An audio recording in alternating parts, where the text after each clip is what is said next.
இன்றைக்கி நம்ம என்ன பார்க்க போகிறோம்னா 7 kg மிஷினுடைய பிரேக்கருடைய காயில் அடியாச்சு. அதனால் நம்ம பழைய மிஷினுடைய காயிலை தூக்கி இதில் போட போகிறோம்.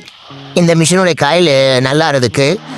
அதனால் நம்ம இந்த மிஷினுடைய காயிலை தூக்கி அதில் போட போகிறோம். இது லைட்டாக கொஞ்சம் அழுக்காக இருக்குது.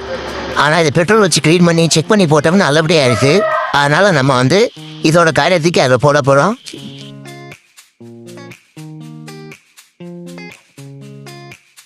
நம்ம பேரிங் இதில் மாற்ற போகிறோம். ஏன்னா பழைய பேரிங்கோட ஆரம்பிச்சருடைய பேரிங் சரியில்லை, ரொம்ப ஆடுது. அதனால் நம்ம பேரிங்கை மாற்ற போகிறோம்.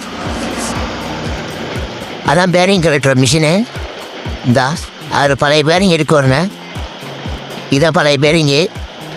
நம்ம ஒரு புது பேரிங் அதில் போட போகிறோம். புது பேரிங் போட்டோன்னா மிஷின் எந்த ஒரு ஆட்டமும் இல்லாமல் நல்லபடியாக போகணும். பாருங்க, இதான் புது பேரிங்கி. அதை பச்சை கலர் பற்றிலாம் அதான் புது பேரிங்கி. நம்ம புது பேரிங்கில் மாட்டியாச்சு. இந்த மிஷின் எந்த ஒரு ஷேக்கும் இருக்காது. நம்ம இதை மாட்டி அசம்பிள் பண்ணியாச்சு.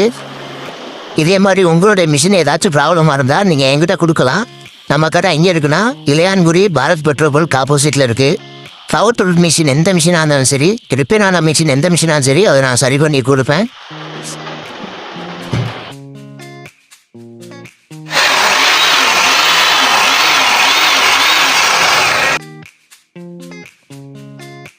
மிஷின் இப்போ ரன் ஆகுது. நீங்கள் பார்த்தீங்களா சவுண்டு? மிஷின் இப்போ நல்லபடியாக ரன் ஆகுது.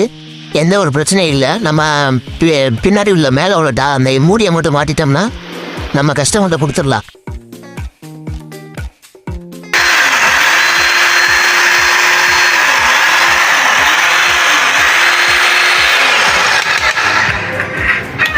இதுதான் நம்ம கடையோட விசிட்டிங் கார்டு.